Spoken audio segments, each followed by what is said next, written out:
What does it actually look like for a busy financial professional to launch a podcast when you're nervous about being on camera, overwhelmed by technology, and already stretched thin serving clients?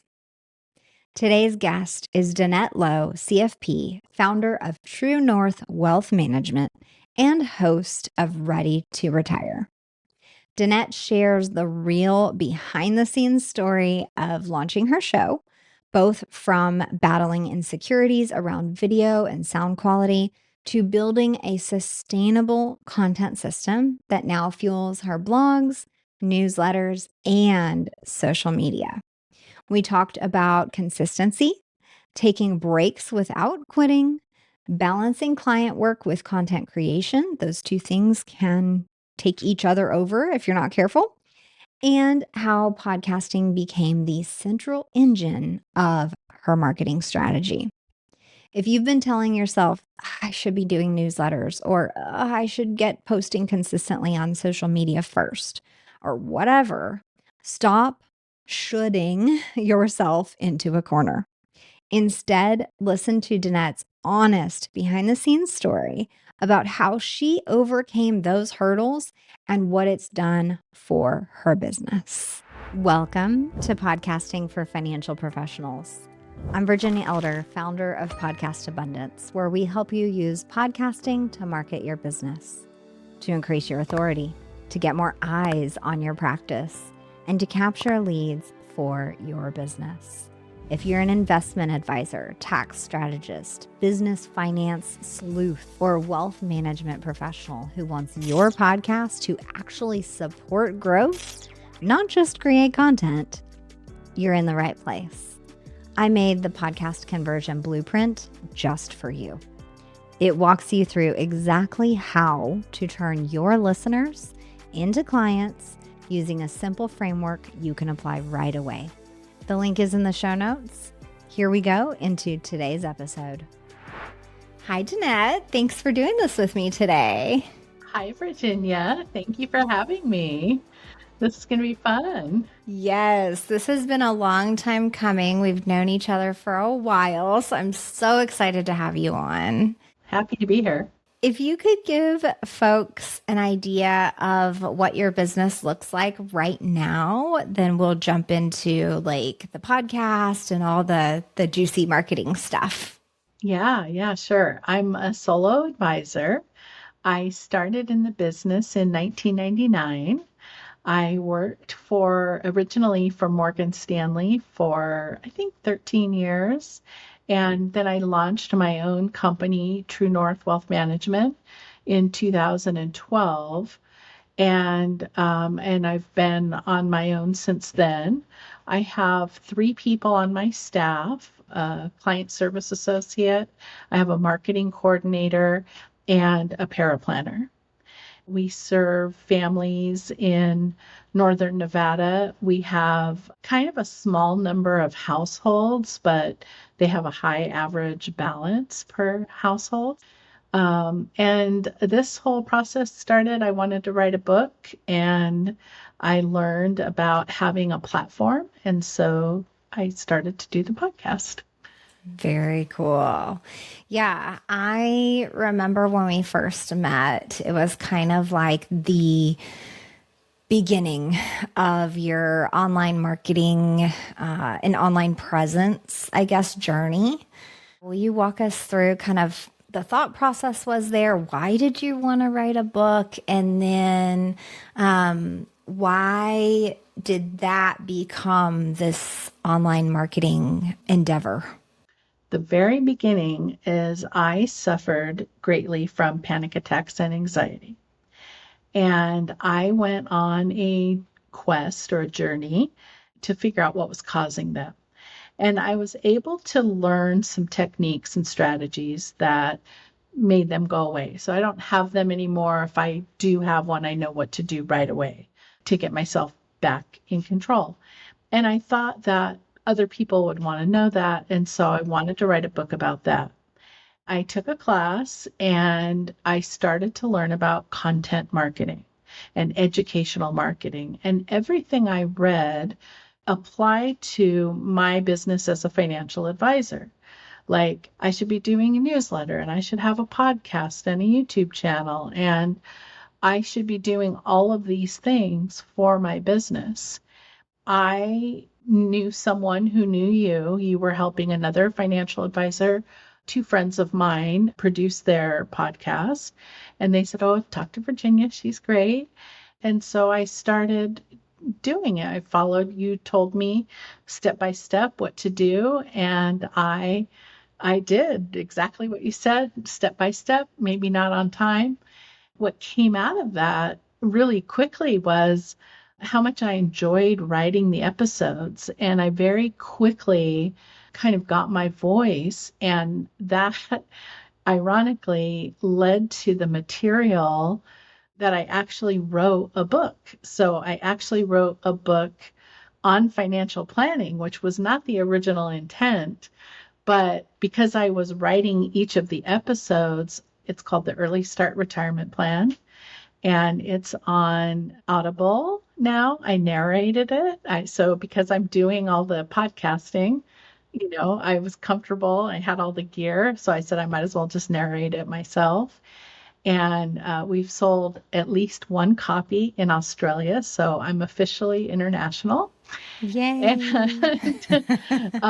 And it's great. And I'm actually already well into the second book for financial planning. So this has been an amazing journey. And it's all because of the podcast. Wow. Okay. As you were sharing that, I was remembering bits and pieces because it's been a couple years. Yeah. It's been a little bit. I do remember that you're someone who, this curiosity comes up and you are really great at finding a resource and enrolling in a course or getting coaching or whatever it is that you need to do and literally learning about the thing. And you were really great at following directions. I just want to let you and everyone know, Danette is the, prize student. I'm good at following a recipe, I like to say. Yes.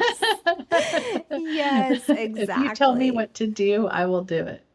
Exactly. One piece in there that I kind of heard, and I do remember, was this level of like quiet overwhelm in learning, gosh, I should be doing a newsletter. I should be doing this. I should be doing that. And it's like all stacked up. And maybe the end goal or desire was that you wanted to write a book, but then you're discovering all of these other things.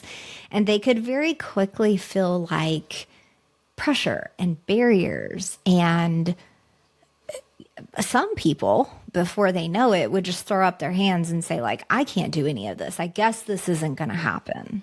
And I remember you navigating through that. So could you share a little bit about how did you end up doing all of these things? Yeah. And at the same time running a business and growing and getting new clients. And I think for me, it comes down with being able to really see clearly the value of it, like why it was important. I knew what my why was if you follow Simon Sinek. I knew that this was, like for me, I've been doing this for a long time and I've been working with clients one-on-one. And a lot of times I'm getting asked the same question over and over again. At the point that I launched this, I just thought I would love to be able to teach the financial planning. I would love to have somebody who maybe doesn't have any money, who can't afford to hire or work with a financial advisor, get a good start. And they could use this free resource. I still want to, teach and leave a body of knowledge and help people understand and navigate this. And so because I was really clear in what my purpose was, then everything else just was what it was. Like I film on the weekends. Like I work on this on the weekends and the evenings. And it's evolved over the time. It's not what it was when I was writing the episodes at first. I mean, I'd write 8,000 words. Like the original episodes were like chapters in a book. So we're getting better about that. But I think just clearly knowing what I wanted to accomplish. And then the results that we had fairly early on was really great. So you take the podcast and you break it down into social media posts, you break it down into a newsletter. And as you're talking with your clients, you get material for the next episode. And it's like a self-perpetuating wheel. But once you do the episode, it's very easy to create the rest of the content. So that helped propel things along. And time blocking, I think, is important, but sometimes it's not. Sometimes it's not easy to do when you're a financial advisor and you've got clients and you've got things happening in the markets. But I always tried to write at the same time in the afternoon.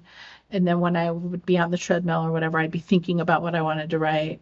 So you sort of build in, if I only had 15 minutes, then I only had 15 minutes that day, but you just build it in. What I'm hearing is almost the opposite approach of what a lot of folks try to do. So the approach that I see often is that, well, I want to have a podcast or a YouTube channel. I want to write a book. I want to do that. But first, I have to get to a point where I'm posting on social media consistently. But first, I have to get to a point where I'm doing a consistent newsletter. And they are almost approaching it where it seems like you're doing this bite-sized item and you're building up to the bigger item. But you were able to flip it completely around and say, no, let me do this big item first. And then we break it down and we're feeding these other goals that are also media and visibility online. And so we're creating this one big chunk and creating the smaller chunks off of it. Honestly, that's so much more efficient, but it takes, I don't know, like a step back or maybe the experience of the mistakes to learn that or hearing it maybe from you today, So I really like how the podcast became this center or impetus for the other pieces that you wanted to do. It really did because it would go something like this. My process would be someone asks a question or a client had a situation come up and then it would be like, oh yeah, that's something a lot of people come up with. Well, that's a lot of things. That's something I've heard, before. That's a question I get really often. That would be a good episode. And so I used a database called Airtable to track everything. And I still have ongoing like topic ideas. So I could write 52 episodes in a weekend if I had to, because I have so many ideas. So that's the first part, is getting the ideas. And then what do you want to teach about the thing is the core. So once you know that, you have your 3 to 5 points that you want to teach. That's your episode. And from there, then you can write a blog article and bring other resources in. And then you can take that and create social media posts. And you can use AI like Claude and ChatGPT. I mean, all of those will help you ideate and get episodes and do your social media. And then every time we released an episode, we did a newsletter. And if we got behind, which has happened a couple of times, then we would release a newsletter that pointed back to an old episode. So it was really for us valuable to have then a bank of episodes. And so if we were behind or whatever, we would point back periodically. The other thing that has been really fun is that our clients are treating us with more respect.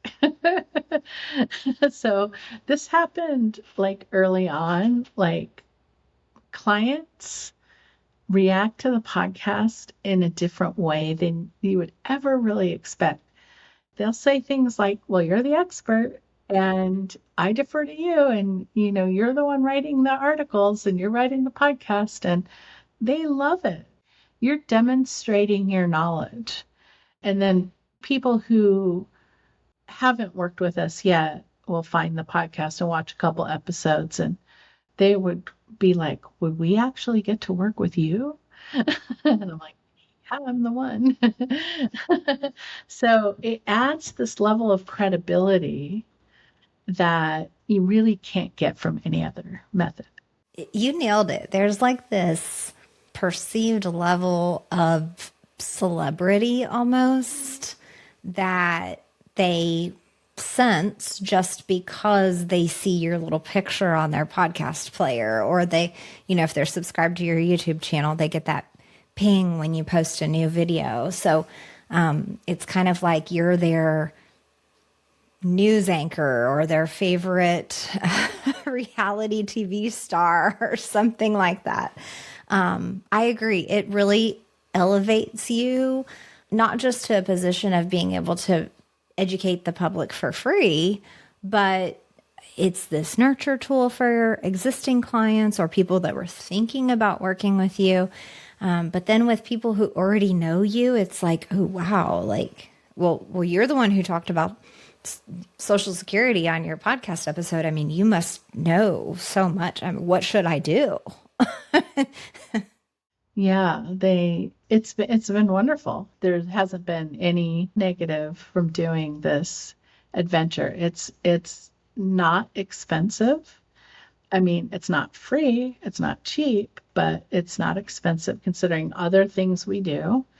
And it's something that we own, something that we control. And if you work for a broker dealer, there's some things that you just don't have control over, but this you do. And compliance wise, I've never had any problems. We do have to get everything pre-approved for compliance, but we've never had any difficulties with it. But it does take a few days. So timing wise is always, we can't finish an episode on Friday and publish it on Monday. We have to put it through the compliance process. But I'm a real big believer in checklists and processes. And we have a really strong workflow for podcast producing. And yeah, that's how it saves us time. Of course, I don't recommend publishing or recording something on Friday and then trying to publish it on Monday anyways. Right. And I don't I either. hope nobody is up against that hamster wheel. But if you are, of course, we have strategies that I can teach you very quickly that will help you get ahead. So if anybody hears that and is like, yep, that's me, I'm struggling, then we've been there before, right? And Danette's had some tight turnarounds before too. Yeah, we have, and I have elected to take breaks. If I don't have the bandwidth, I don't have the bandwidth. I would rather take a break and not put out something that isn't good quality. And we did a transition. We changed broker dealers last year. That took up every ounce of mental energy to do a transition. And we put it on pause, but we're back up and running, and we've got episodes. One just went live, I think, Tuesday of last week. So, so we're back on track. That's awesome. Okay, so expand a little more on this, double-sided sword where, on this side, the word on the street is that you're just consistency. And I hate that word, but it's just like, you have to publish, weekly, and, if you fall off, people are going to leave or whatever. And then on the other side, you've really got to respect your own energy, times of the year, seasons, like you said, transitioning the business in some way, whether you're hiring people or you're looking for different, whatever is going on, you have to respect that and balance it with this need for consistency for your content. So what has that really looked like on the inside of the business as far as like publishing and decisions being made to take a break? Like you said earlier, like the newsletter, you would just refer back to other helpful episodes. In the beginning, we followed a really strict schedule, and our episodes were way too long, and they didn't need to be. I mean, like it would take an hour and something to film and edit it. They're 30 minutes, 28 minutes, something like that. It just didn't, like, we were putting pressure on ourselves to produce something that didn't need to be. So we've dialed that back, and the episodes are now shorter, more concise, more targeted. Even our clients were like, I just don't have time to listen to a 22-minute episode. And so now we try to get them under 15 minutes for the episodes. So that's one thing that can greatly help your time. And I would say the consistency has to be in your schedule and maybe not as much as your production. Like, we target an episode every other week is our target. And if we miss it, we miss it. I'm not going to beat myself up about it. I'm not going to go back. I think we're on episode 40 now. I'm super proud of what we've done, and I'm not going to go back, and I'm not going to beat myself up if I get behind. If I get behind, I just push everything out and my little spreadsheet, and I try to block film. So I try to film 2 to 3 at a time, and I'm trying to get a bank of episodes ahead. But life is life, and your business is your business, and it does take time to do. I'm very blessed. I have an in-house team, and Virginia did all the production for us to get started. I never could have get started without Virginia's help. She walked us through everything and taught us how to do everything, and we just made the decision to do it in-house when we got to a certain size. The other thing I like about what you're doing and what you've accomplished so far is that you were never someone who was hung up on, how many listeners do I have? And how many subscribers do I have? And how many clients did I get this week from the podcast? You were determined from the beginning that I'm going to do this because I want to, and people will benefit from it. And I kind of don't care. I mean, I don't want 2 listeners, but I don't want millions. Like, I'm just happy chugging along. If I'm getting some positive feedback, then I'm doing the right thing. And I really appreciate that perspective, and was wondering if you could expand on that a little. Like, how did you reach those conclusions and that perspective? Yeah, it's funny. I follow a guy named Brendan Bouchard, and he's an amazing thought leader, and he's got all the energy in the world. And I was at a conference of his, and he talked about this very point. He said, a lot of you will complain that you only have 50 listeners or 100 listeners. And he said, I would like the first 2 rows to stand up in the room, right? And we did this exercise in this auditorium, and the first 3 rows stand up. And he's like, that's about 100 people. He's like, that's your reach right there. That's not nothing. That's a lot. And that's just the starting point. And I watched a guy that did a YouTube channel, and it was just on how to play a particular video game. And he showed, 100 subscribers, 175 subscribers. He's at like 3 million subscribers now. And it's just a stupid video game, a free video game on your phone. And but his videos are entertaining, but I mean, it's a real legit growth. And he started at the same levels and the rate as I have. We track our metrics, like we watch and look at our subscribers, and the more consistent we are, the more subscribers we get. And we have a challenge, I think, in our industry because we're not allowed to have them comment. So we have to kind of direct them to Facebook. I think you would grow faster maybe if you could do commenting and things like that, but we can't. But that's just what the reality is. So it is a little different for us in our industry, but growth can happen. I think like my goal has never been about growth. It's just about doing the work, and the benefit comes like, if I had 20 new clients, especially 20 new ideal clients, that's game changing, right? That's me hiring probably two more people. I mean, the little side benefit that has been happening for us that I don't know anyone else that it's happening for is that we are getting found. Clients are finding us through AI. So they're finding us through Perplexity and ChatGPT. They're going into AI and they are typing in what their profile is, a little bit about themselves, and they are able to find me because I have enough material out there that the large language models understand enough about who I am and who I serve because of the blogs, because of the podcast, because of the book.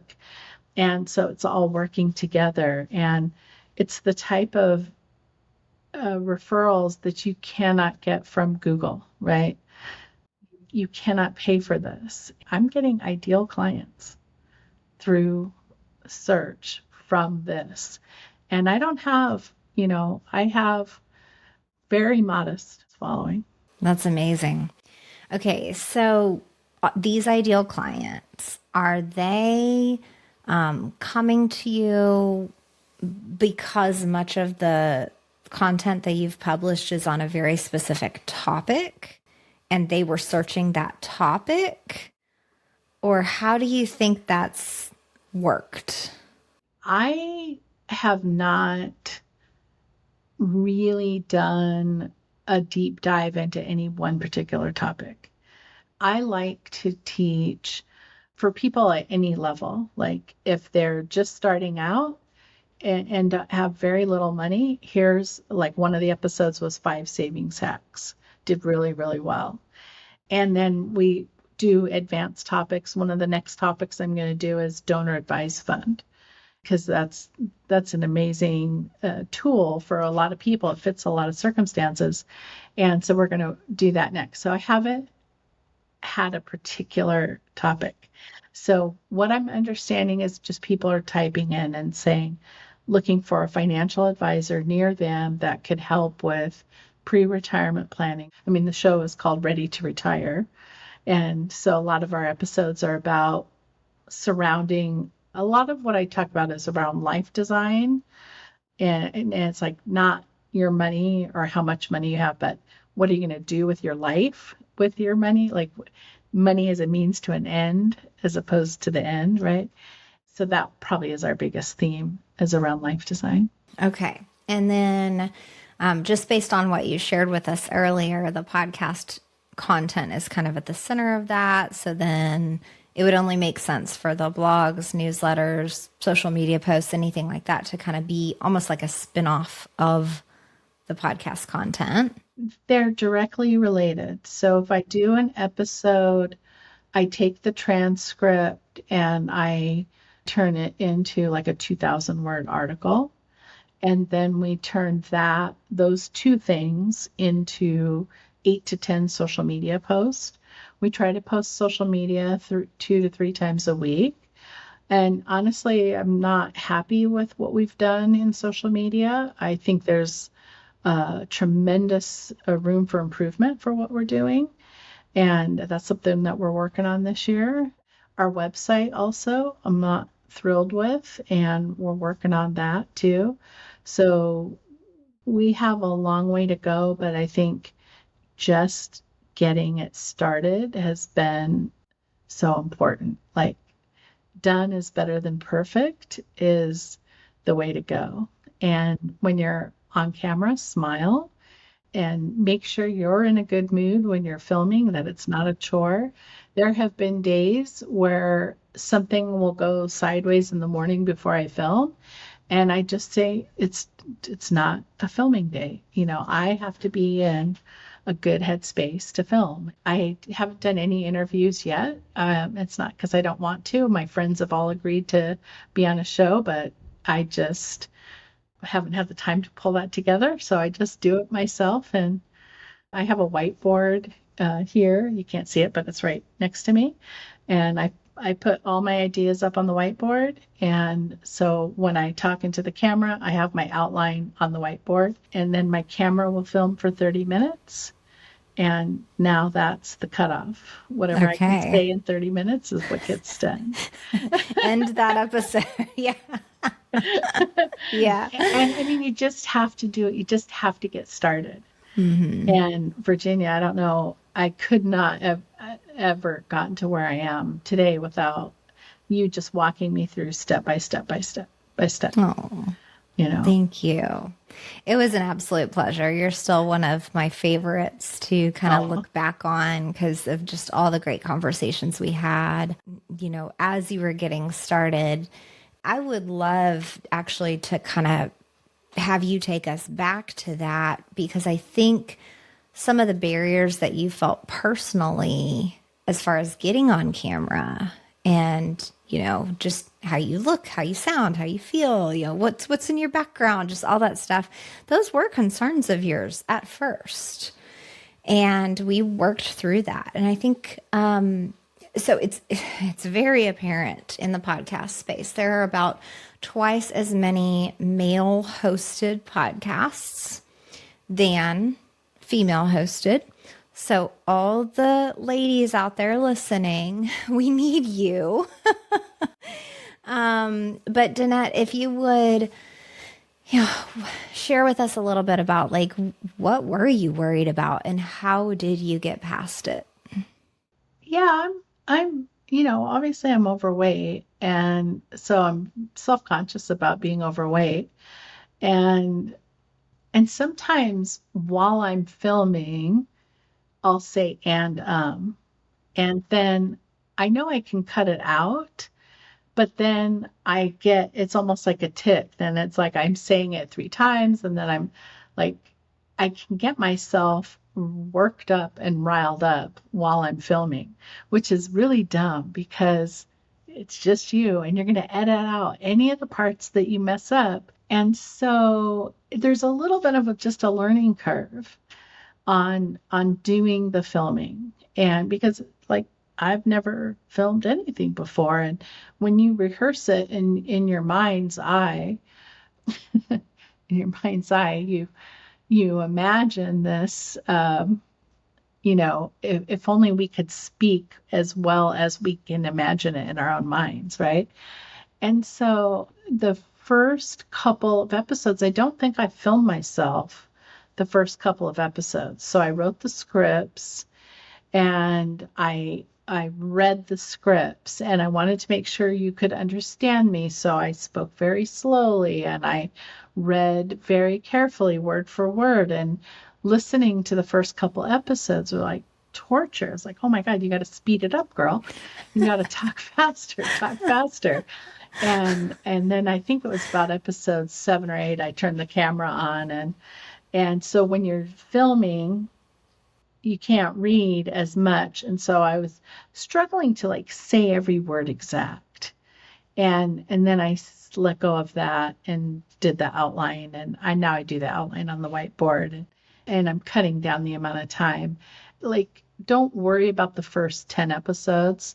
They're going to stink. And that's part of the process. I mean, the benefit was learning my voice, learning what I wanted to talk about, learning about how I wanted to articulate what the topic was and get over myself on all the other things. No one has, the only comments I've ever gotten are really lovely comments like, oh, that was a great episode. I like that point. I shared that with my friend. No one's ever said anything bad about any of them. It's like public speaking. People are more afraid of public speaking than dying, right? You've heard that. And this is sometimes where the podcast comes in. Like people are afraid of being seen, afraid of being judged. You just have to let that go because there's so many wonderful things that come from being in the community. I mean, it's amazing. You know, you tell someone that you wrote a book and that you have a podcast, immediately they look at you differently. Immediately they're like, I want to do a podcast. Yeah. I mean, I've referred so many people to Virginia, she knows. That's right. Because everyone who I talk to, mostly guys, want to do a podcast. Yeah. But it was Yeah. women who referred me to you. So, Yes. So, yes, we're winning there. yeah. So, you mentioned the book a couple of times. If you would, because that is yet another aspiration of a large majority of my audience. And they know by now that I have a ghostwriter that I refer everyone to, who's very experienced, especially in the financial space and writing for business owners. But yeah, tell a little bit about your book. Did you self-publish? What did you do? What was the process? I watched a YouTube video on self-publishing a journal. And the girl did it in this like 30-minute episode and did it on Canva. And I was like, I can do that. So I did journals and I self-published through Amazon and I wrote a handful of just blank pages, right? And I made them in Canva and I learned how to do that. And it's very creative for me. And so I enjoy messing around with it like on the weekends and stuff. And then I wrote a planner book. And so that has a little more content. It has prompts. It has calendar and it has a little bit about the method I use to not have anxiety and panic attacks. So I published that. And then by this point, the podcast had been out about a year. And I had probably in the neighborhood of 30,000 words from writing the podcast episodes. And then I began intentionally writing the episodes with the idea of making them into chapters. And then it was very easy to pull together everything else after because I had such a large start. Like, you know, I love the outline of the book. I love that each chapter hits the point that I wanted to make. I think it could have been shorter. I think I could have done this better or done that better. But it got done. And having the podcast was absolutely the core reason why it got done because it helped me develop my voice, what I wanted to talk about. Mm-hmm. It's almost like a snowball or something like that. Like you start creating content in one aspect or another. And while most people think you might run out of ideas after, let's just say 10 episodes or something like that, the opposite actually happens where you are inundated with more ideas and, oh, I should do this with it and I should do that with it and I could write a book. And you end up this massive rolling snowball going down the hill, almost trying to publish as fast as possible because you have so many ideas. And I think that's kind of the underlying thing that I'm hearing from your story. And I guess maybe the snowball concept sounds a little scary as far as like how many ideas you might have and what all you might want to do. But the fear of getting started for many people I hear is, how do you have so much to talk about? Or what if I run out of ideas? Or what it has to do with those topics and the fear around that consistency piece. But I think everything that you've shared with us, like client questions, your whiteboard, your Airtable, I mean, there's so much evidence right here that shows us that you actually ended up with more ideas because you got started. Oh yeah. It eventually it becomes part of your like day-to-day life. You're like walking around and like, oh, I could do an episode on that. I could do an episode on that. And you have so many so many ideas, you're like overwhelmed too. But first of all, know who your ideal client is. So the exercise that we are very particular about now going forward is we know exactly who it is we want to work with. And we have ideal client avatar. We know exactly what the profile is. We know exactly who we want to attract. And so every episode that we write now going forward is designed to speak to what that person might be facing challenge wise. And you, the person thinking about doing it, has your own take on the subject. I have a group of study group women. We just met last weekend, and we could talk about one topic, and all 7 of us have different opinions on one topic. And your opinion is what differentiates you from every other financial advisor. And that's how your potential client is going to get to know you. And even if they don't ever watch an episode, just the cachet of having it out there is brilliant. But you really don't run out of ideas. And it's for me, it's like, how do I track them? I spend an hour and I ideate.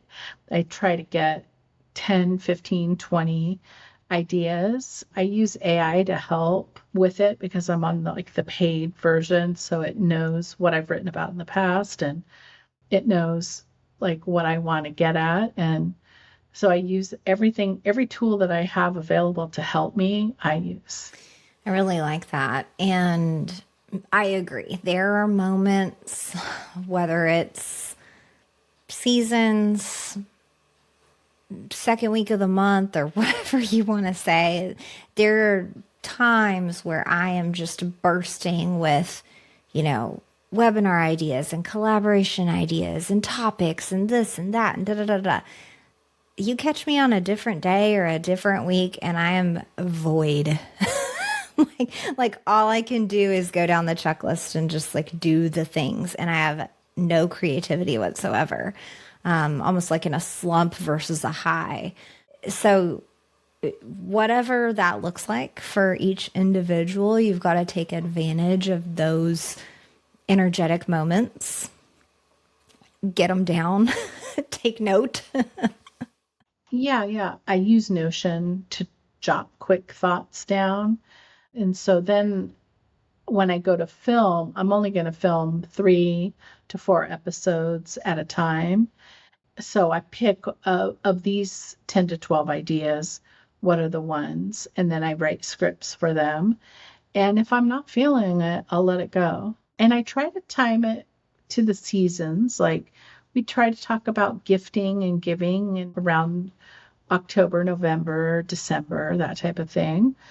We try to talk about 529 plans when school age things are happening, but I'm also not too precious. I talk about what's current and interesting to me right now. And don't ever worry, there's no end of ideas. There's 1,000 things you can talk about. Then you're like, oh yeah, and I can do this. Oh yeah, and I can do that. There are many moments where I'm talking to myself in the kitchen, and I'm thinking God, this is so good. This should be recorded. Yeah. I do that too. Yeah. It's just me by myself being crazy, but whatever I came up with was impactful. And then I'm trying to remember, okay, what did I say? How did that land? That would have been so good if I had my phone up. I know that feeling. And then now that the book's out, if I'm struggling or stuck at all, I just open the book and pick a chapter from the book and do an episode on the chapter where, that chapters were not episodes to begin with, but they are now. Some of them are episodes. Yeah, you see the title of that chapter and you're thinking oh, I can take it this direction, that direction. And it might be completely different content that's in the book.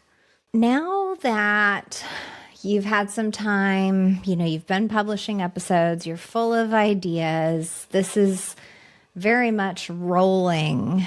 What do you see as your next challenge? Maybe something that you're working through right now with the team? What can people expect when they're 40 episodes in?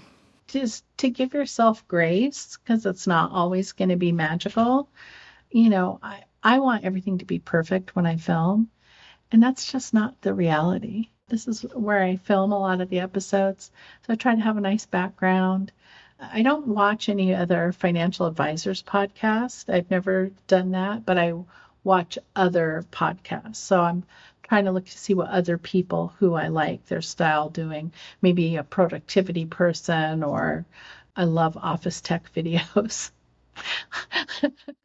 I think constant improvement is important for us. Trying to make our episodes better is our challenge. I want to get better at doing this. I definitely want to get ahead. That's a goal right now. But I find writing is very joyful and it's creative, it's fun, and I can say whatever I want to say. You don't have anyone judging you. And if somebody doesn't like your viewpoint, that's okay. That's good because there's, 50,000 other people who will love what you're saying. Absolutely. So, on that note, your decision to do a solo episode, kind of monologue style show with no guest interviews is unique and interesting and might have caught some people off guard when they said, hold on, wait, what? So, the beauty of doing a solo only show is that it's yours. You could do whatever you want. You can do it as often as you want. You could record as long or as short as you want. And it's you representing your own business. So there's a lot of pieces of that make sense for a solo practitioner. But many people have this fear of, again, what am I going to talk about? What do I look like on camera? All of that. And they think that they almost need that guest. And what it boils down to is that you're using your guest as a crutch because you're not actually comfortable hosting the whole episode by yourself. So that's where I find it really interesting that you did have some insecurities at the beginning. We worked through them. We had lots of conversations about them, and you were firm all along. I mean, I don't even remember a conversation about should I have a guest or not? It was always going to be Danette Lowe, the host of the show, solo episode. And so I find that an interesting little mix of the solo practitioner, the insecurities, still doing a solo show, and almost like maintaining control of your production. So would you speak to that a little bit? I would like to have guests at some point. I'd like to be a guest more at some point. I think that's maybe the next evolution. But for me, I think we go on as a guest to promote ourselves. And so for me, it was like, am I going to have another financial advisor as a guest? Then should be promoting them, which I would do. And it still promotes you because you're so gracious to promote them. But then there's other industry people like economists that I like to have on, or an attorney. So I do want to explore that. I need to learn how to use Riverside. So I'm totally open to it. But this way, I'm not relying on anyone else's schedule. I'm not relying on anyone canceling. I'm not disappointed if someone canceling.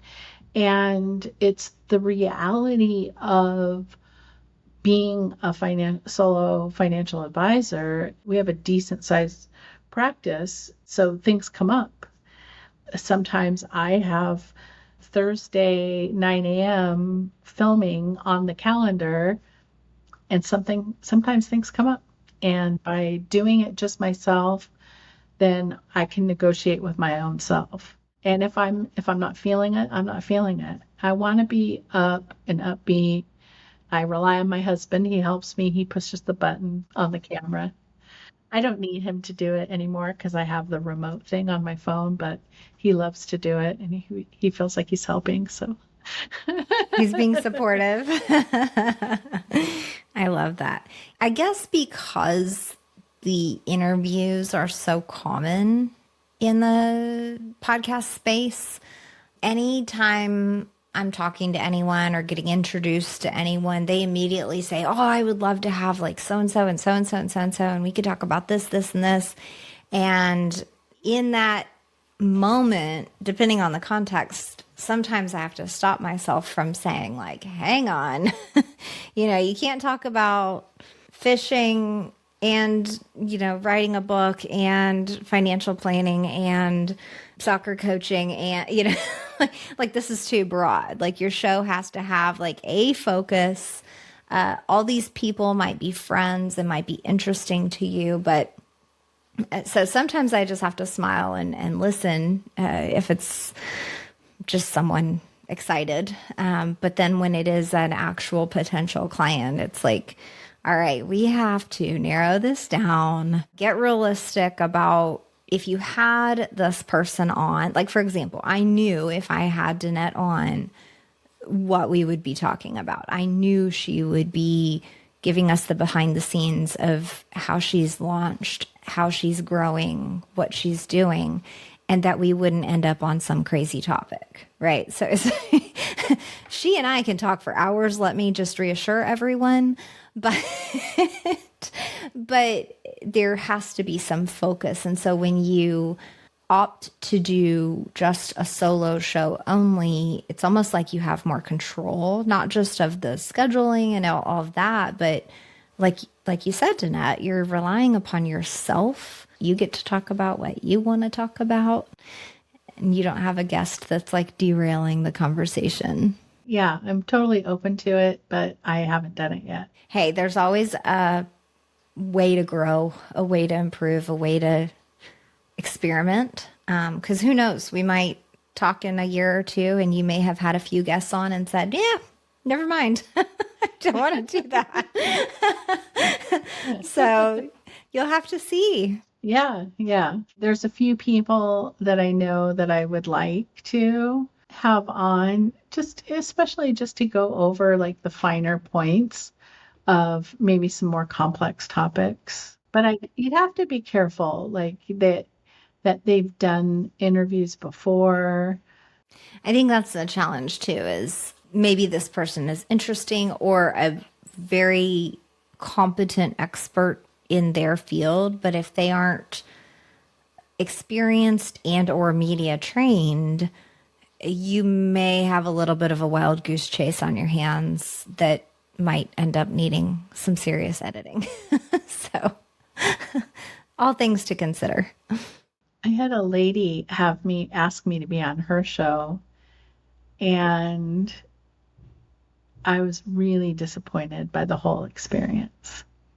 It was really awkward. She wanted me to have next level equipment and this and that and all these requirements. And I was like, oh my goodness, it was putting so much pressure and things weren't working right. And then when she edited the episode and produced it, it was horrible. And I was like, oh my God, that wasn't the title before we talked. And anyway, it was not great. It wasn't a great experience. And so it made me a little bit nervous about doing it. If I'm gonna host someone, I don't want to be like that. So that's a really good point. It is valuable to guest on some episodes, and maybe it's a good experience, maybe it's not, but you can learn from each of those and then be a better host because of those experiences. So that's actually really good advice mixed in there. I'd actually like to do lives as well. And I think that has a really cool vibe. Mm-hmm. But that's going to be interesting if I do it by myself because I'll just be talking to the dot on the screen or whatever. Yes. So we did touch on a little bit on energy. I will say that going live alone in your home office, it's like you need like a shot of caffeine before you do that or something because it's really hard to have that hype that is really attractive that will make people stop scrolling and to be able to maintain that for 15 minutes or however long. It's not that hard to record a podcast episode and you don't need this like influx of energy because you can, sit back, take a breather, even pause for a full minute and mess with your script or whatever you're going to do, because that can be edited out, right? So you can always like take a deep breath and like regather some energy to deliver that final 5 minutes of the podcast. But live is a totally different story. It is tough to keep that energy high when you're going live.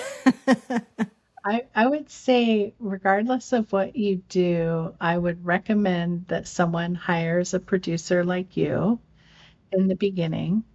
Early days when we were working together, I did not know how the mechanics of things worked, right? I didn't know how to get it into the podcast channels and things like that. And when I would tell people that I was doing a podcast, they would ask me some technical questions. And I said, I don't know, my producer does that.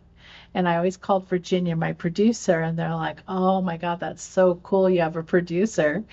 And it really is cool that I had a producer. And Virginia is an amazing person to work with.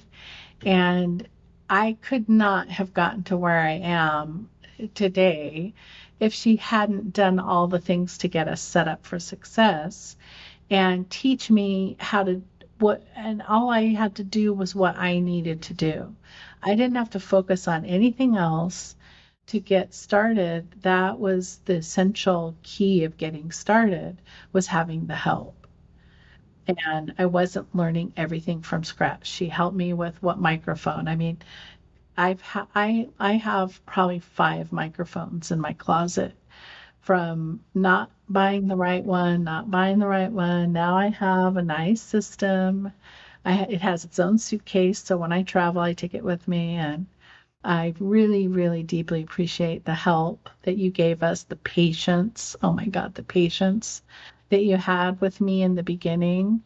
And just one step at a time. And I remember, I can still hear you saying, just trust me, just trust me, just trust me, trust the process. And like, that's what I tell my clients all the time, trust me, you can spend this much money, and, trust me, you'll see. And it takes a little while. They have to get when they retire, they have to get the first few months of income. And they're like, yeah, do you think I could get a little more? Yeah, you can get a little more. And that's what you were like with me, the opposite. You were just like, this works, this process works. And we did it. Yeah. Thank you so much for sharing that. Yeah, your words are so precious to me. Thank you. You're welcome. Before we close today on that absolutely beautiful note, which you're making me teary-eyed, so that's why we got to go. But before we close today, tell folks where to find and follow you. I'm sure after hearing all this, they might want to go back and look and see what we did back in the day, and see where you are now. Yeah, I have 2 podcasts because, hey, if you're going to do one, you might as well do 2. The financial planning one is called Ready to Retire, and we're on all the podcast channels and YouTube. And the other podcast that I do is called Shine First Today. It is basically productivity strategies, but just things that I learned along the way to help you reduce panic attacks and anxiety. And what I found when I stopped having panic attacks and anxiety is I became extremely productive. Like, I spent a lot of time being stressed out, and it kind of frees up a lot of your time to get through that. So that's how I can get a lot of things done. On that note, I'm sure people are hearing like, oh my gosh, Danette should be on like all of these either health podcasts or, maybe it's a productivity podcast, but I'm sure everybody wants to know your hacks on how to stop being stuck in anxiety, because that is a major problem these days. So don't be surprised if you get invitations, Danette. Thank you so much for being here with me today. All right. Take care, Virginia. Thanks so much for listening to Podcasting for Financial Professionals. If you want your show to do more than just educate, if you want it to generate leads and bring in clients consistently for the long haul, make sure you're using the Podcast Conversion Blueprint. This free download helps you structure your podcast to attract new listeners, refine your messaging to nurture them, and capture those listeners when they're ready as your next best clients. And of course, practicing what I preach when you sign up for your free download of the Podcast Conversion Blueprint, you're going to land on my email list. Hit reply to any newsletter because I'd love to learn about your show or about your ideas for a show. I'll point you toward your next best step, whether that be light support like an audit of your show or becoming a member of the Academy, or maybe you need full service strategy and accountability like what I do inside the Podcast Conversion Lab.